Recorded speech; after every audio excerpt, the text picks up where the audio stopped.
everyone, this is Agrati from Agrati Study Hub. Today we will discuss class 7 chapter 3 data handling. तो this is an introduction video. ये एक introduction video है. Introduction video का मतलब क्या होता है? इंट्रोडक्शन वीडियो में हम वो सारे कंसेप्ट को क्लियर करते हैं जो भी इस चैप्टर में इस एक्सरसाइज में आने वाले हों. उससे होता क्या है, जब आप एक्सरसाइज करोगे तो क्वेश्चन आपको पहले से आते होंगे. ओके, तो let's start. Data handling. Data handling नाम से समझ में आता है, डेटा है, कुछ डेटा है, आपको उसको क्या करना है, सीक्वेंस में अरेंज करना है. हैंडल करना मतलब उसको अरेंज करना. ओके, तो देखते हैं.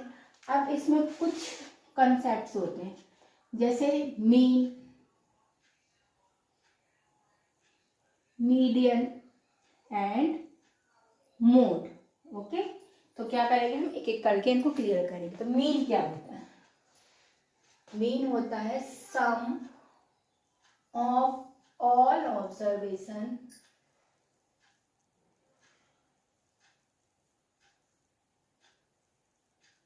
Upon number of observation.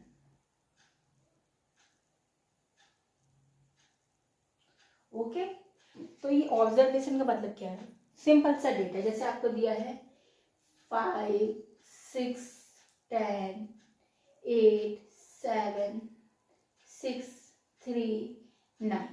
इन्हें हमें सिंपल सा इन सबको क्या करना है, सम करना है ऊपर. 5 + 6 + 10 + 8 + 7 + 6 + 3 + 9. ओके, अपॉन, अब देखो कितने हैं ये टोटल, 1 2 3 4 5 6 7 8. तो यहाँ पे क्या लिख देंगे, 8 लिख देंगे. ओके, अब इनको ऐड करते हैं. तो ये इनका सम कितना हुआ, 54/8. अब इनको सॉल्व करते हैं. तो इस तरह से क्या निकालते हैं हम, मीन निकालते हैं. ओके, अब इसी डेटा में देखते हैं कि मोड, मीडियन क्या होता है. मीडियन में क्या करते हैं हम, जितना भी हमारा डेटा उसके मिडिल वैल्यू निकालते हैं. अब मिडिल वैल्यू भी ऐसे ही नहीं निकाल देते. मिडिल वैल्यू निकालने के लिए क्या करेंगे, पहले इनको अरेंज करेंगे असेंडिंग ऑर्डर में. ओके, तो सबसे पहले क्या आएगा, 6, देन 6, 7, सबसे पहले 3, 6, 6, 7,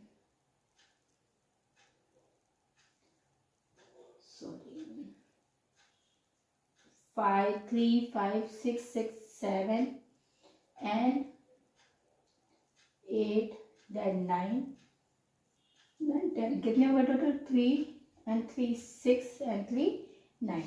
अब क्या करेंगे, एक तो है कि इसकी सीधे सीधे मिडिल वैल्यू ले लो. आप मिडिल वैल्यू में आप सर्कल लगा लो. जैसे इस साइड अपन ने कितने छोड़ दिए, 4 साइड छोड़ दी, 4 साइड छोड़ दी, ये होगी. और एक इसका क्या होता है, फॉर्मूला होता है n+1 / 2. क्या करेंगे, टोटली कितने हैं, 3,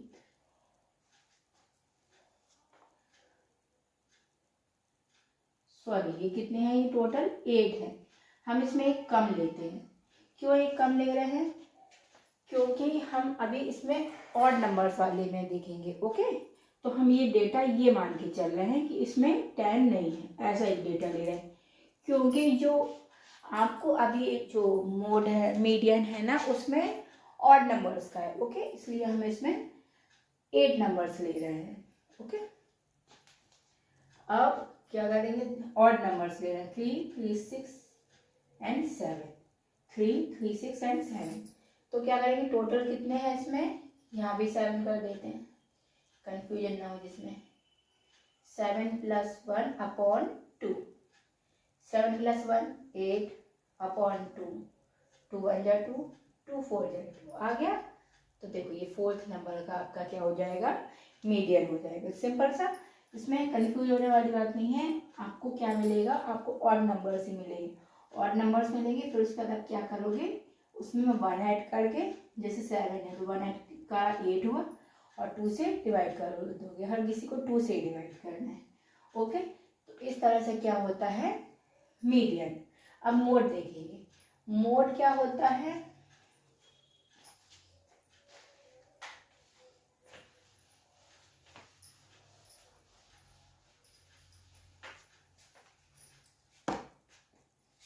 मोड होता है हाईएस्ट फ्रीक्वेंसी डेटा। जैसे हमारे पास डेटा ये है 5 6 10 8 7 6 3 9। अब इसमें से कौन सा नंबर बार बार आ रहा है? जैसे 5 वन टाइम ही आया है, 6 कितने टाइम आया है? 1 एंड 2। 10 भी वन टाइम आया है, 8 भी वन टाइम आया है, 7 भी वन टाइम आया है, 3 वन टाइम, 9 भी वन टाइम। तो जो डेटा बार बार आ रहा है उसी को क्या कहते हैं? मोड कहते हैं। ओके, तो मोड क्या हो जाएगा इस डेटा का? 6। तो ये 3 क्या हो गए इसके? Mean, median and mode. ये इसके 3 टर्म्स हैं जिनकी ये फॉर्मूले पे बेस है। मीन का ये है, मोड का, मीडियन का भी हमने आपको बताया था क्या था? n+1 divided by 2। और मोड का आपको ये बताया हाईएस्ट फ्रीक्वेंसी। अब इसमें एक चीज़ और होती है, इसको टैली मार्क के रूप में भी लिखते हैं। जैसे हमने लिखा 5 6 10 8 7, अब 6 लिख चुके हैं, 6 में लिखेंगे 3 एंड 9। ओके, अब यहाँ पे marks and tally marks and यहाँ पे आ जाएगी फ्रीक्वेंसी। फ्रीक्वेंसी का सिंपल सा मतलब क्या चीज कितने टाइम आई है। तो टैली मार्क क्या होता है? जैसे 5 कितने टाइम आया है? 1, तो सिंपल 9। 6 कितने टाइम आया है? 2 आया है।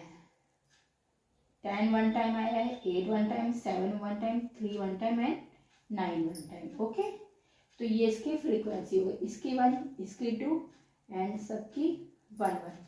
मान लो कोई होता जो 5 टाइम्स आता, मान लो 8 5 टाइम्स आया है। ओके, अपन इमेजिन करते हैं कि 8 5 टाइम्स आए, तो कैसे लिखेंगे? 1 2 3 4 एंड 5। इस तरह से टैली मार्क इस तरह से करते हैं। 4 तक सिंपल लाइन्स आएंगी और 5 में डायगोनल लाइन आएगी। Okay, now come to the next topic. Next हम देखते हैं बार ग्राफ। बार ग्राफ होता क्या है? बार ग्राफ में देखिए, जैसे हमको डेटा दिया जाता है, मान लीजिए किसी स्कूल का डेटा हमको गिवन है, क्या गिवन है? मार्क्स गिवन है, हर सब्जेक्ट में उसको कितने मार्क्स आ रहे हैं, तो इसमें को क्या करना है? बार ग्राफ में इसको शो करना है। तो बार ग्राफ कैसा होता है? इसमें एक वर्टिकल लाइन होती है जिसको वाई एक्सिस कहते हैं। ओके, और एक क्या होती है? हॉरिजॉन्टल लाइन जो कि एक्स एक्सिस होती है। अब इस डेटा को इनमें रिप्रेजेंट करना पड़ता है। तो एक आप क्या ले लोगे? वर्टिकल में ले लोगे और एक हॉरिजॉन्टल लाइन में। मान लीजिए हमने ये जो नंबर्स रहते हैं ना, नंबर्स को रेगुलरली हम इस तरफ ही लेते हैं। तो मान लीजिए ये हमने नंबर्स को यहाँ पे किया, तो हम कैसे स्टार्ट करेंगे? 0 1 2 3 4 5 6 7 8 9। जितना आपको पूछा गया है हाईएस्ट नंबर, उससे आप 1 2 ज़्यादा ही लोगे। ओके, अब यहाँ नीचे मार्क्स है, पहले इंग्लिश, फिर हिंदी, फिर मैथ्स, फिर साइंस। अब इनके डेटा को हमको शो करना है इसमें। तो इंग्लिश में कितने मार्क्स आए हैं? 7। तो क्या करेंगे हम? 7 तक जाएंगे, 0 से लेके 7 तक, और इस तरह से एक बॉक्स बना देंगे। ओके, अब हिंदी में कितने मार्क्स आए हैं? 5। तो 5 कहाँ पे है? यहाँ देखिए, इस तरह से डायरेक्ट करके आप कर सकते हो। इस तरह से स्केल से आप बनाएंगे। ये हिंदी का बन गया। अब मैथ्स में कितने हैं? 8 हैं। ये हम गए मैथ्स में 8। ओके, एंड साइंस में कितने हैं? 6। हम यहाँ पे 6 तक जाएंगे इस तरह से। तो इस तरह से क्या बनता है? आपका पैराग्राफ बनता है। एक तरफ मार्क्स आते हैं, एक तरफ क्या आता है? सब्जेक्ट आता है। Now come to the next topic. So our next topic is double bar graph. Double bar graph, मान लो जैसे कि आप कॉलेज में हो, ठीक है, तो आपके 2 सेमेस्टर में जो मार्क्स आए हैं उनके डेटा को आपको शो करना है। ओके, कि एक सेमेस्टर में आपको इंग्लिश में 8 मार्क्स मिले थे और सेकंड सेमेस्टर में 1 मार्क्स मिले। ऐसे ही हिंदी में आउट ऑफ 10 की बात कर रहे हैं, ऐसे हिंदी में एक सेमेस्टर में आपको 6 मिले, दूसरे में 5 मिले, मैथ्स में एक में 5, दूसरे में 8, साइंस में एक में 7, दूसरे में 6। तो इसको आप डेटा को रिप्रेजेंट कैसे करोगे, तो इस टाइप का डेटा जहाँ पे सेम चीज़ की दो दो वैल्यू होती है उनको हम डबल बार ग्राफ में शो करते हैं।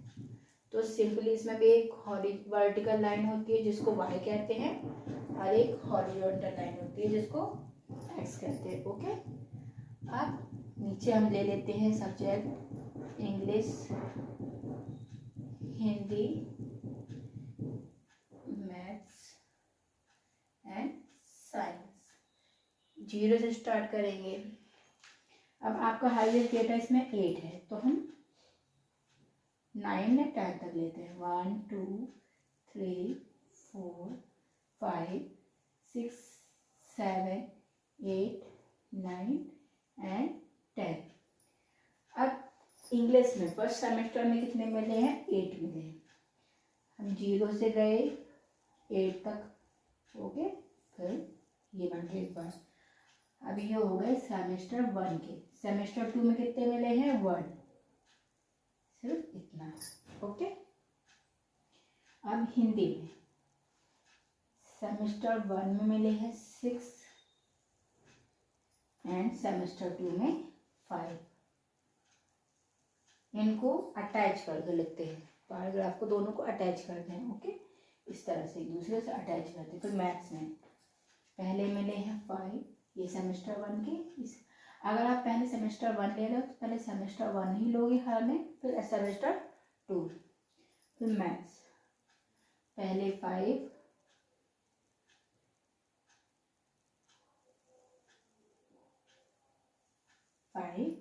उसके बाद 8, हम गए तक ये 8। ये हो गए सेमेस्टर 1 के, ये सेमेस्टर 2 की। एंड साइंस पहले 7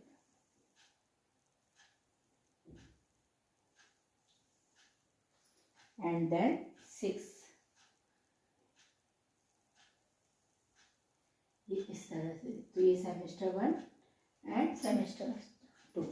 तो इसी तरह से आप क्या करेंगे, सारे बार ग्राफ को बना सकते हैं। इनको अटैच करेंगे, फिर स्पेस छोड़ेंगे, फिर दूसरा, और इनके बीच का डिस्टेंस सेम होगा। Okay, so this is the last topic of this chapter.